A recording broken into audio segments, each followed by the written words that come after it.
کسی کے باپ کا آخری وقت ہو، غور سے سنیے گا، پہلے سوال پوچھتا ہوں، اپنے ماں باپ اور سارے انسانوں سے زیادہ حضور سے محبت کرتے ہیں یا نہیں؟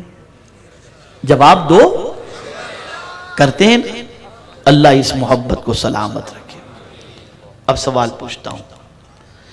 باپ کی زندگی کا آخری وقت ہو اور اس کے لب ہل رہے ہوں تو بیٹا اپنا کان اپنے باپ کے لبوں کے پاس کرتا ہے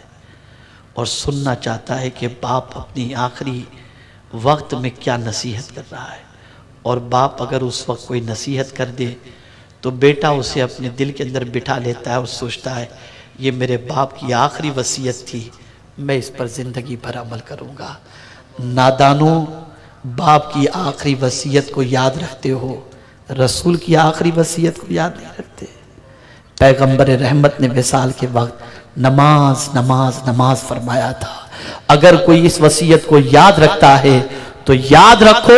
وہ وفادار مصطفیٰ ہے اور حضور کا عشق اس کے سینے کے اندر موجود ہے۔ اس لیے سرکار کو بھی یہی فکر تھی کہ میری امت نماز نہ چھوڑے، میری امت نماز کی پابند بن جائے، اس لیے کہ اللہ نے کامیابیوں کو نماز کے ساتھ وابستہ کر رکھا ہے۔ تو جب میرا امتی میری آخری وصیت پر عمل کرتے ہوئے نماز قائم کرے گا، اس کی دنیا کی مصیبتیں بھی دور ہو جائیں گی اور آخرت کی مصیبتیں بھی دور ہو جائیں گی۔ اور سن لو میرے پیارے آقا صلی اللہ علیہ وسلم کے پیارے دیوانوں، بہت عرصے پہلے کا ایک واقعہ ہے، مجھے پھر یہاں پر اس وقت یاد آ گیا، میں نے شاید کہیں یہ واقعہ عرض بھی کیا ہے۔ دیکھیے کبھی کبھی انسان کے دل و دماغ میں کوئی بات بیٹھ جاتی ہے اور پھر اس بات کی وجہ سے وہ اس پر عمل کرتا ہے تو اس کی زندگی میں کتنا انقلاب پیدا ہوتا ہے۔ میرے پیارے آقا صلی اللہ علیہ وسلم کے پیارے دیوانوں، ایک بندہ نماز کا بالکل پنکچول،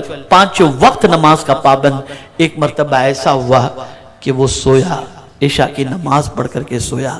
صبح جب آنکھ کھلی تو گھڑی میں دیکھتا ہے کہ طلوع آفتاب میں صرف 10 منٹ باقی ہیں۔ وہ سوچتا ہے میں ابھی جاؤں گا، استنجا بھی زور کا لگا ہے، میں استنجا کروں گا، وضو کروں گا تو نماز کا وقت چلا جائے گا۔ سوچتا ہے چلو اب تو وقت تو جانے والا ہی ہے، اب کیا اٹھ کر کے کریں گے، تھوڑی دیر کے بعد اٹھ کر کے استنجا کر لیں گے۔ لیکن پھر یہ خیال آیا، نہیں یار مجھے اٹھ جانا چاہیے،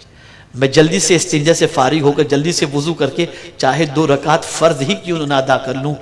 اس لیے کہ اگر میں اس وقت اٹھ کر کے 2 رکعت بھی میں نے فرض ادا کر لی تو میرے نبی کی آنکھوں کو ٹھنڈک پہنچے گی۔ یہ سوچ کر کے وہ اٹھا، وضو کیا اور جلدی سے، اتنا وقت اس کے پاس موجود تھا کہ 2 رکعت پڑھ لے۔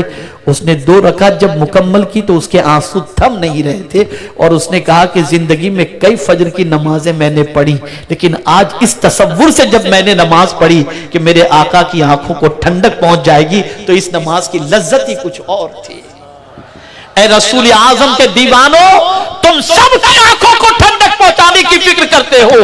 آؤ آج سے عہد کرو کہ اپنے نبی کی آنکھوں کو نماز کے ذریعے ٹھنڈک پہنچاؤ گے، اور جب نبی کی آنکھوں کو ٹھنڈک پہنچاؤ گے یہ مصطفیٰ دنیا میں بھی ٹھنڈک عطا کریں گے، قبر میں بھی ٹھنڈک عطا کریں گے اور محشر میں بھی ٹھنڈک عطا کریں گے۔ اللہ تعالی ہمیں نماز کی پابندی کی توفیق نصیب فرمائے، اقامت صلاۃ کی توفیق نصیب فرمائے، اور پروردگار ہمیں اور اپنی اولاد کو نماز کا پابند بنانے کی توفیق نصیب فرمائے۔